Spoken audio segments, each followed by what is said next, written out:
Good evening, I'm Anthony Mason. The criminal investigation of Russian interference in the U.S. election moved into a new phase today. The special counsel announced a plea deal with a former Trump campaign advisor who's agreed to cooperate.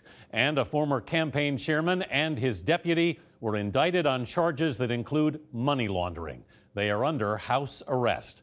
The White House tried to distance the president today from all of this. We have extensive coverage tonight. Jeff Pegues has the plea deal with George Papadopoulos. Juliana Goldman, the very serious charges against Paul Manafort and Rick Gates. Major Garrett, reaction from the president. Jan Crawford on where Robert Mueller's investigation is headed. Nancy Cordes will update the congressional investigations, and we'll get analysis on all this from John Dickerson. First, Jeff Pegues on the guilty plea by George Papadopoulos to charges he lied to the FBI about his contacts with Russian operatives. President Trump showcased his foreign policy team for Washington Post editors on March 21, 2016. Among them, a political unknown in his late 20s.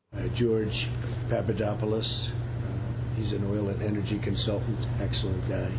Court papers say Papadopoulos now admits he went to work right away, setting up meetings with Russian operatives who told him in April of 2016 they had dirt on then-candidate Hillary Clinton, including thousands of emails.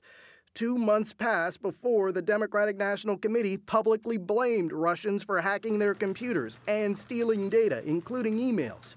According to the court papers, Papadopoulos had been emailing and meeting Russian contacts regularly. Ron Hosko is a former assistant director of the FBI. What does it suggest that the Russians were trying to do by reaching through him to the Trump campaign? They were dangling some bait to someone who appeared to be very willing to grab that bait and pull the two orbits closer. He met his main contact, nicknamed the Professor, in London.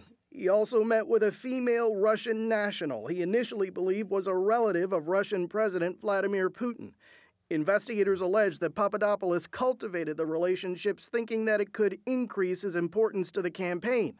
On May 13th, the Russians proposed a high-level meeting of Mr. Trump with the Russian Federation. Court papers say the Trump campaign rebuffed requests, but on July 14th, Papadopoulos told the Russians a meeting has been approved from our side. That meeting never happened, but others did, including on June 9th in Trump Tower when Donald Trump Jr., Trump's son-in-law, Jared Kushner, and Paul Manafort met a Russian lawyer and others, believing they had dirt on Hillary Clinton.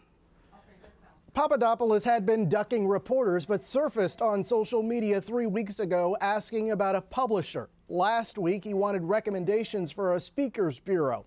He won't be sentenced until the Mueller investigation is over, but it seems he's already contemplating a future of books and speeches.